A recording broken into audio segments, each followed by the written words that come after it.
اعوذ باللہ من الشیطان الرجیم، بسم اللہ الرحمن الرحیم۔ سورہ کہف آج ہم لوگ کریں گے۔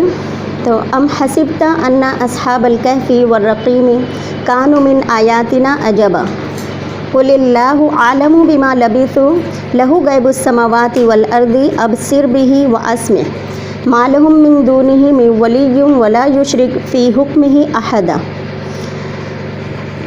رب اشرح لی صدری ویسر لی امری واحلل عقدۃ من لسانی یفقہوا قولی۔ السلام علیکم ورحمۃ اللہ وبرکاتہ۔ سب سے پہلے جب ہم لوگ قرآن کے قصے کرنے جا رہے ہیں تو سورہ کہف کو دیکھیں گے تو سب سے پہلے ہم یہ سمجھیں گے کہ قرآن میں قصوں کے بیان کرنے کا مقصد کیا ہے۔ یعنی قرآن پاک ہم سب کو پتہ ہے کہ یہ وہ کتاب ہے جو کتاب ہدایت ہے۔ اس میں دین کی ہر چیز اللہ تعالیٰ نے کھول کھول کر بیان کر دی ہے تاکہ جو ایمان والے ہیں وہ ہدایت حاصل کر لیں۔ تو یہاں پہ یہ سمجھنا ضروری ہے کہ قرآن پاک کا موضوع قصے بیان کرنا نہیں ہے بلکہ انسان ہے۔ جیسے جو اللہ تعالیٰ نے انسان کو اس دنیا میں بھیجا، اب اس دنیا میں چھوٹی سی جو ہمیں زندگی ملی ہے، یہاں کی کامیابی کے لیے اور آخرت کی کامیابی کے لیے جہاں ہمیشہ رہنا ہے، اس کے لیے اللہ تعالیٰ وقفے وقفے سے اپنی ہدایات اور احکامات بھیجتا رہا۔ کس کے ذریعے سے؟ سب سے پہلے تو اللہ تعالیٰ نے ہمیں علم و عقل دیا، یہ ہے سب سے بڑا ذریعہ۔ اور دوسرا یہ کہ پیغمبروں کو اللہ تعالیٰ بھیجتے رہیں، کتاب بھیجتے رہیں تاکہ ہم ان کے احکامات اور ہدایات پہ عمل کریں اور اپنی زندگی کو کامیاب بنا سکیں۔ لہٰذا انسان کے لیے نصیحت ہے، اس میں جو قصے یا کہانیاں ہیں، جو بھی اللہ تعالیٰ جن قوموں کے بارے میں ذکر کرتے یا جن امتوں کے واقعات بیان کر کے ہمارے لیے دین پر چلنا آسان ہو، یعنی جب اللہ نے اپنے پیغمبروں کو بھیجا، اب پیغمبروں کی تعلیمات اور جو انہوں نے ہدایات دی یا احکامات دی، اس کو جن لوگوں نے قبول کیا یا ان کے بتائے ہوئے راستے پہ چلے تو ان کو کیا ہوا؟ کامیابی ملی دنیا میں۔ لیکن جن لوگوں نے پیغمبروں کا مذاق اڑایا یا پھر ان پر ظلم تشدد کیا تو اللہ تعالیٰ نے پھر کیا کیا ان کے ساتھ؟ ان کو ہلاک کر دیا۔ یہ بہت سارے تو ایسے ہیں جن کا نام و نشان تک اب نہیں ملتا ہے۔ تو یہ واقعات یا قصوں کی شکل میں آپ کو یہاں بتانے کا مقصد کیا ہے کہ ہم ان کے جن پر اللہ نے عذاب نازل کیا یا جن قوموں کے بارے میں اللہ نے بیان کی، ان کے واقعات سے ہم نصیحت حاصل کریں۔ کیونکہ دیکھیے، عقل مند انسان وہی ہوتا ہے جو کسی اور کی آزمائش سے خود کے لیے سبق سیکھ لے، خود کو دوسروں کے لیے نصیحت نہ بنائے۔ تو اس لیے ہم ان قرآن کے جو قصے ہیں اس کو عام زبان میں ہم سمجھنے کی کوشش کریں گے انشاءاللہ۔ تو آج ہم لوگ جو سورہ کہف شروع کر رہے ہیں اس کا تعارف تھوڑا لے لیتے ہیں۔ سورہ کہف میں بہت سارے واقعات ہیں اور یہ سورت جو ہے 15ویں اور 16ویں پارے میں ہے، اور یہ سورہ کہف جو ہے یہ مکہ میں نازل ہوئی۔ اس میں 12 رکوع ہے اور 1577 کلمے ہیں، 6360 حروف ہے۔ اور کہف کا معنی کیا ہے؟ پہاڑی یا غار کے، یعنی پہاڑی میں جو غار ہے وہ ہے غار۔ اس صورت میں آیت 9 سے جو ہے 26 تک اصحاب کہف کا ذکر ہے، تو اسی مناسبت سے اس کا نام جو ہے سورہ کہف ہے۔ سورہ کہف کی بہت ساری فضیلتیں ہیں، یعنی اس صورت کے فضائل میں سب سے پہلے تو جس گھر میں یہ صورت پڑھی جاتی ہے وہاں سکون اور برکت نازل ہوتی ہے۔ جیسے حضرت برا بن عازب رضی اللہ عنہ کا واقعہ ہے کہ وہ کہتے ہیں کہ میں گھر میں، وہ کسی صحابی کی روایت کرتے ہیں کہ وہ گھر میں جو ہے سورہ کہف پڑھ رہے تھے اور اچانک ان کا جو گھر میں جانور تھا وہ دکھنے لگا۔ جب انہوں نے نظریں اٹھائی تو دیکھا کہ بادل ان کے سر کے اوپر ہے۔ تو جب یہ خبر اللہ کے رسول کو پہنچی تو رسول اللہ نے کہا کہ تم تلاوت کرتے رہا کرو، کیونکہ وہ سکینت تھی جو تم پہ نازل ہو رہی تھی قرآن پڑھنے کی وجہ سے۔ ایک اور حدیث ہے، حضرت ابو دردہ رضی اللہ عنہ سے روایت ہے کہ آپ صلی اللہ علیہ وسلم نے فرمایا، جو سورہ کہف کی پہلی 10 آیات کو حفظ کرے گا وہ فتنہ دجال سے محفوظ رہے گا۔ اور اللہ کے رسول صلی اللہ علیہ وسلم فرماتے ہیں کہ جو شخص جمعہ کے روز سورہ کہف کی تلاوت کرے گا تو آئندہ جمعہ تک اس کے لیے خاص نور کی روشنی رہے گی اور وہ ہر شر سے محفوظ رہے گا آئندہ جمعہ تک میں۔ تو اس سورت کو ہم سمجھنے سے پہلے تھوڑا سا اس کے شان نزول کو دیکھتے ہیں کہ کس سچویشن میں یہ سورت جو ہے نازل ہوئی تھی۔ ہمیں پتہ ہے کہ رسول اللہ صلی اللہ علیہ وسلم جب تک مکہ میں تھے تو بہت زیادہ پرسیکیوشن ہوتا تھا ان کے ساتھ، اور لیکن پھر آہستہ آہستہ حالات جو ہے سدھرنے لگے، اور زیادہ تر جو ہے مکے میں نوجوان جو ہے اسلام قبول کر رہے تھے، اور ویسے بھی جو بوڑھے لوگ ہوتے ہیں عمر رسیدہ لوگ، وہ لوگ کسی چیز کو اپنانے میں دیر کرتے ہیں، کیونکہ ان کے ذہن میں جو ہے پرانے رسم و رواج جو ہے بالکل نقش کر چکے ہوتے ہیں، تو ان کو نکلنے میں تھوڑا وقت لگتا ہے، لیکن نوجوان کوئی اچھی چیز جلدی سے کیچ کرتے ہیں۔ تو مکہ کے 2 سرداروں نے کیا کیا، جب دیکھا کہ بہت تیزی سے لوگ جو اسلام کی طرف جا رہے ہیں، تو قریش کے 2 سردار عقبہ بن معیط اور نضر بن حارث یہودی عالموں سے مدد مانگنے کے لیے مدینہ پہنچے، کیونکہ وہ جانتے تھے کہ یہ یہودی جو ہے ان کے پاس آسمانی کتاب ہے اور یہ پڑھے لکھے لوگ ہیں۔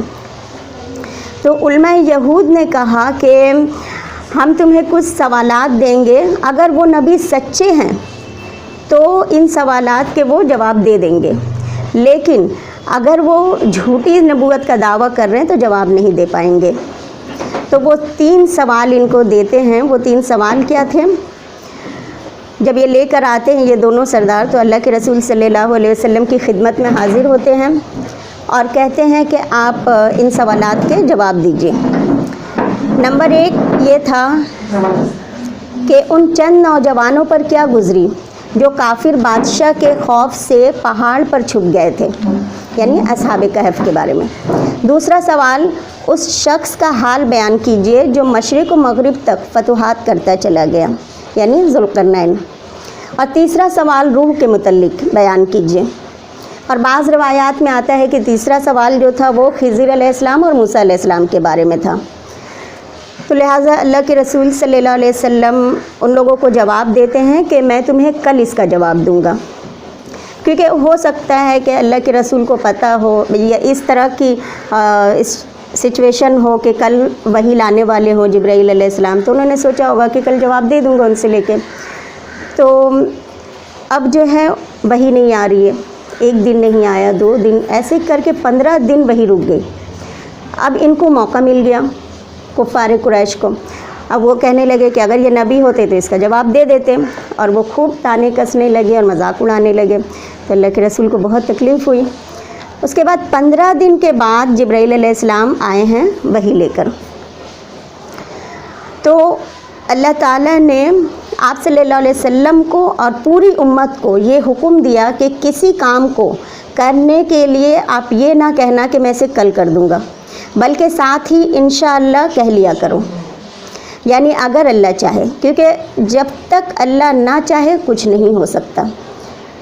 تو یہاں سے کیا سمجھ میں آیا کہ پوری امت کو طریقہ سکھایا جا رہا، آداب سکھایا جا رہا ہے کہ ہر کام کرنے سے پہلے انشاءاللہ ضرور کہہ لیا کرے، لیکن ہمارے معاشرے کا حال بالکل الٹا ہے۔ اگر کوئی انشاءاللہ کہہ دے تو سمجھ لیجئے کام نہیں کرنا ہے اس کو۔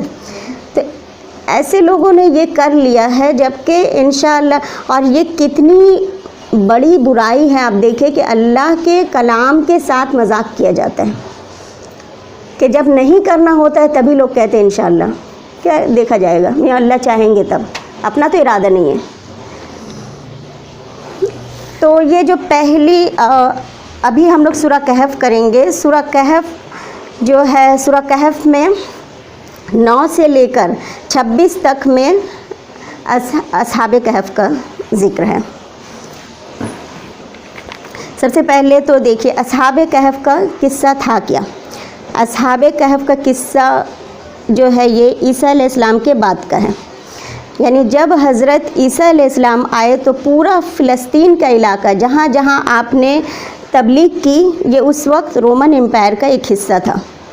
اگرچہ مقامی طور پر وہاں سلطنت میں ایک یہودی بادشاہ بھی تھا، لیکن وہ بھی رومن امپائر کے ہاتھوں ایک کٹ پتلی تھا، پپٹ تھا، یہ اس کو مطلب اس کی اپنی کوئی مرضی نہیں تھی۔ تو یہ رومن امپائر جو تھا وہاں پہ وہ بت پرست تھا، یعنی پوری سلطنت بت پرست تھی۔ تو ہوا یہ کہ رومی جو تھے وہ کٹر بت پرست تھے، اور عیسیٰ علیہ السلام جو ہے آسمان میں کب اٹھائے گئے؟ 30 عیسوی میں۔ اس کے بعد یہودیوں نے بغاوت کی، کس سے؟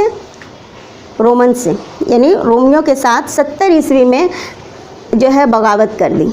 تو اس بغاوت کا نتیجہ کیا ہوا کہ ٹائٹس رومی نے ان کی حکومت بھی ختم کی اور بیت المقدس کو برباد کر دیا اور پورے یروشلم کو تباہ کر دیا، اور 1,35,000 یہودیوں کو قتل کر دیا اور باقی تمام کو وہاں سے نکال دیا، یعنی پوری طرح یہودیوں کا خاتمہ کر دیا وہاں سے۔ اب جو اکا دکا بچ گئے تھے، یہودی تو ختم ہو گئے تھے، جو عیسائی بچ گئے تھے ان پہ یہ لوگ ظلم ستم کرتے تھے۔ اور یہاں پہ جو عیسائی بچے تھے اس وقت چونکہ عیسیٰ علیہ السلام کے بالکل قریب کا زمانہ تھا، تو یہ عیسائی مسلمان تھے، یعنی عیسائی مذہب میں کوئی خرابی نہیں آئی تھی ابھی، تو جتنے عیسائی تھے سب توحید پرست تھے۔ اس زمانے میں وہاں کا بادشاہ جو تھا اس کا نام کیا تھا؟ دقیانوس تھا، جو کٹر بت پرست تھا۔ آج بھی جب لوگ پرانے زمانے کی بات کرتے ہیں کہ بالکل دقیانوسی خیالات ہیں، اس طرح سے کہتے ہیں نا، یعنی آرتھوڈاکس ایک دم بالکل۔ تو اس بادشاہ کا نام جو ہے دقیانوس تھا، اور وہ مشرک تھا، اور اس کی رعایا بھی مشرک تھی، ظاہر سی بات ہے۔ وہ لوگ دیوی دیوتاؤں کو کی پوجا کرتے تھے، اور ان کی سب سے بڑی دیوی کا نام تھا ڈائنا، اور اس کا بہت بڑا مندر تھا وہاں پہ۔ تو ایک بار جو ہے وہ تمام لوگوں کو سال میں جیسے جمع کر کے سب کو وہاں پوجا کرنا ہی پڑے گا، سب کو بلایا جاتا تھا وہاں پہ۔ تو وہاں پہ چند نوجوان تھے جو کہ وہاں سے بالکل عاجز آئے ہوئے تھے، اور وہ گھبراہٹ محسوس کرتے تھے ایسے حالات، مطلب ایسے ماحول میں، اور وہ لوگ توحید پرست تھے، یعنی عیسائی تھے۔ تو وہاں سے ایک نوجوان جو ہے ہٹ کر کسی الگ جگہ میں جا کے بیٹھ جاتا ہے، پھر تھوڑی دیر بعد کوئی دوسرا نوجوان وہاں جا کے بیٹھتا ہے، ایسے کر کے 7 لوگ وہاں آ کے بیٹھتے ہیں، لیکن سبھی جو ہے خاموش، کوئی کسی سے کچھ نہیں پوچھ رہا۔ تو ایک نے ہمت کر کے پوچھا کہ تم یہاں کیوں بیٹھے ہو؟ تو اس نے بتایا کہ چونکہ میں توحید پرست ہوں اور مجھ سے یہ دیکھا نہیں جا رہا ہے۔ تو تب پھر سب نے کہا کہ میں بھی اسی مقصد کے لیے آیا ہوں، یعنی وہ 7 نوجوان جو تھے بالکل توحید پرست تھے، اور وہ لوگوں سے نہیں ڈرتے تھے، جب بھی موقع ملتا دین کی تبلیغ کرتے تھے اور اللہ کے ایک ہونے کی دعوت دیتے تھے۔ لہٰذا وہ لوگ مندر میں نہیں جاتے اور پوجا نہیں کرتے ہیں۔ تو یہ خبر جب بادشاہ کو پہنچتی وہ بہت زیادہ ناراض ہوتا ہے، اتنا غصہ ہوتا ہے، ان کو بلاتا ہے اور بلا کے کہتا ہے، تو یہ لوگ اس وقت بھی اس سے خوف نہیں کھاتے اور کہتے ہیں کہ ہم اس ایک اللہ کی عبادت کرتے ہیں جس نے زمین و آسمان کو پیدا کیا، جو ساری کائنات کا مالک ہے، ہم اس کے علاوہ کسی کی پوجا نہیں کر سکتے۔ تو چونکہ ان کی عمر کم تھی تو بادشاہ نے کہا کہ دیکھو تم لوگ اپنے اس عقیدے سے باز آ جاؤ ورنہ تمہیں سنسار کر دیا جائے گا، تو اس لیے تمہیں چند دنوں کی مہلت دی جاتی ہے۔ تو جب ان کو چند دنوں کی مہلت ملی تو انہوں نے کیا کیا، دیکھیے کتنی خوبصورت دعا انہوں نے اللہ تعالیٰ سے مانگی، اور یہ دعا ہم سب کو مانگنی چاہیے اپنی اپنی ہدایت کے لیے۔ ربنا آتنا من لدنک رحمہ وہیئ لنا من امرنا رشدا، یعنی اے ہمارے رب اپنی طرف سے ایک رحمت ایسی بھیج دیجئے کہ ہمارے لیے ہدایت کا راستہ جو ہے تیار شدہ مل جائے۔ تو یہ لوگ جو ہے آپس میں مشورہ کرتے ہیں کہ ہمیں کرنا کیا چاہیے، کیونکہ اب وہ بادشاہ تو ہمیں چھوڑے گا نہیں، ہمیں سنسار ہی کر دے گا۔ تو یہ لوگ ڈیسائیڈ کرتے ہیں کہ ہم لوگ کو کہیں دور چلے جانا چاہیے. تو ان میں سے ان کا جو ایک بڑا تھا ساتوں میں، وہ ہمیشہ ایک پہاڑ کے اوپر ایک غار میں جا کے اللہ کی عبادت کیا کرتا تھا، یعنی غور و فکر کیا کرتا تھا وہاں پہ. تو اس کے مشورے سے یہ لوگ بھی راضی ہوتے ہیں اور یہ سب مل کے اس غار کے پاس جاتے ہیں. جب وہ غار کے پاس جا رہے ہوتے ہیں تو راستے میں ایک کتا بھی ان کے ساتھ ہو لیتا ہے. تو یہ لوگ جو ہے غار کے اندر داخل ہوتے ہیں اور پہاڑ کے ایک وسیع غار میں یہ لوگ جب چھپ گئے تو اللہ تبارک و تعالیٰ نے کیا کیا کہ ان کے اوپر ایک نیند کو طاری کر دی. یعنی انہیں اللہ نے کانوں پہ تھپکی دے کے سلا دیا، اور وہ جو کتا تھا وہ غار کے دہانے پہ بیٹھ گیا، یوں پنجہ جو ہے پھیلا کر. اور جب یہ لوگ سو گئے غار میں تو ان کی آنکھیں کھلی تھی، یعنی آنکھیں بند نہیں تھیں. یعنی اللہ تعالیٰ کہتے ہیں کہ اگر کوئی اس غار کے پاس پہنچ جاتا تو وہ دہشت اور رعب میں آ جاتا کہ کتا ایسی آنکھ کھلی ہے اور وہ ایسے پہرا دے رہا ہے جیسے ایسے بیٹھا ہوا ہے، اور غار کے اندر چند نوجوان ہیں، ان کی بھی آنکھیں کھلی ہے. تو لوگ جو ہے دہشت میں آ جائیں اس سچویشن کو دیکھ کر، کہ لوگ یہ سوچ سکتے ہیں نا کہ کتا پہرا دے رہا ہے اور اندر ہو سکتا ہے چور ڈاکو کون ہے جو اگر ہم قریب جائیں گے تو ہمیں ہلاکی کر دیں. تو اللہ تعالیٰ نے کہا کہ ہم نے انہیں سلا دیا اور ہم ان کی کروٹیں بدلواتے رہتے تھے. یعنی کہ ایک ہی پوزیشن میں اگر سلا دیتے تو بیڈ سور ہو جاتا، زخم آ جاتا، تو اللہ ان کو کروٹیں بھی دلا رہے تھے، یعنی جیسے نیند میں انسان کروٹ لیتا ہے. اور غار کا جو اندر کا حصہ تھا نا وہ کشادہ تھا، یعنی کہ بڑے بڑے ہولز تھے، ایسے نہیں کہ کوئی آدمی پار ہو جائے، لیکن اتنا تھا کہ آکسیجن وغیرہ آرام سے آ جا رہا تھا. تو ٹھنڈی ٹھنڈی ہوائیں آ رہی ہیں اور یہ لوگ سو گئے. یعنی ایسا لگ رہا کہ بہت سکون سے سو رہے ہیں. تو اس دوران میں اگر مطلب کوئی وہاں جا نہیں سکتا تھا، کتا باہر بیٹھا ہے، کوئی پتہ بھی نہیں چلا ہوگا. تو اللہ تعالیٰ کہتے ہیں کہ اس حساب سے شمسی سال کے حساب سے ان کو 300 سال ہم نے سلائے رکھا، اور قمری لونر ایئر کے حساب سے 309 سال.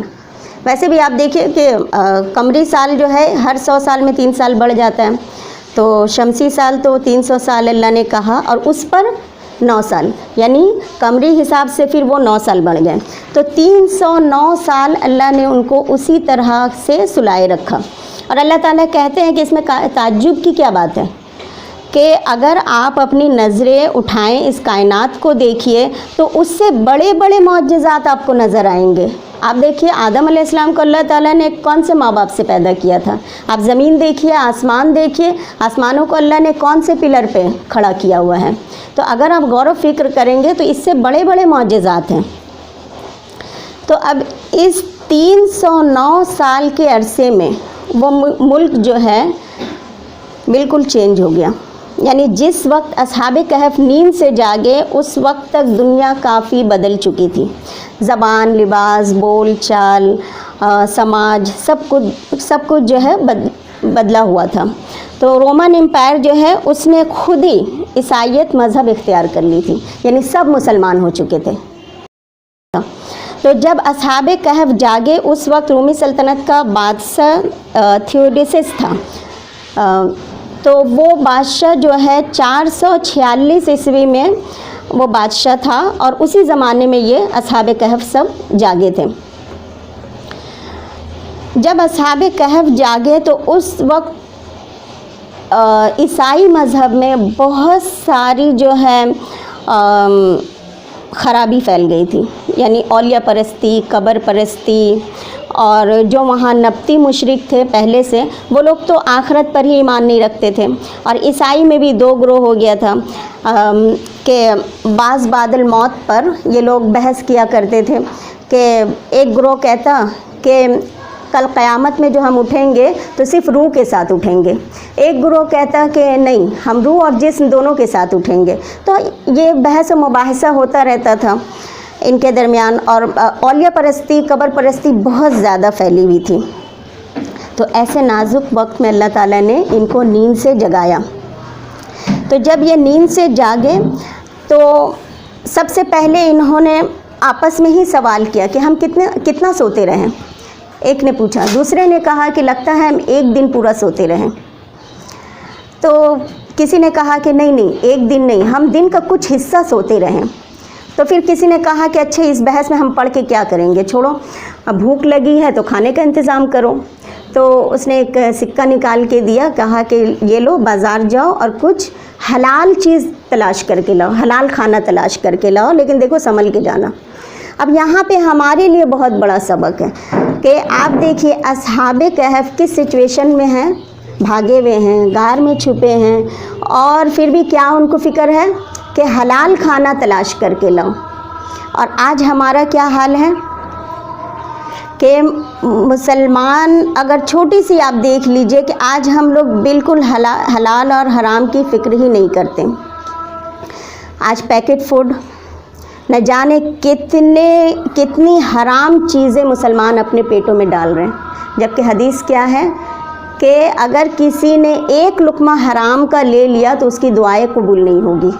کتنی بڑی بات ہے. اور ان کا کردار دیکھیے کہ اتنی مصیبت میں ہے اور کہہ رہے ہیں کہ حلال کھانا تلاش کر کے لاؤ, کیونکہ وہ لوگ سوچ رہے کہ یہ وہی دور ہے, بت پرستی کا دور ہے, تو اب وہاں تو حلال کھانا ملنا مشکل ہے.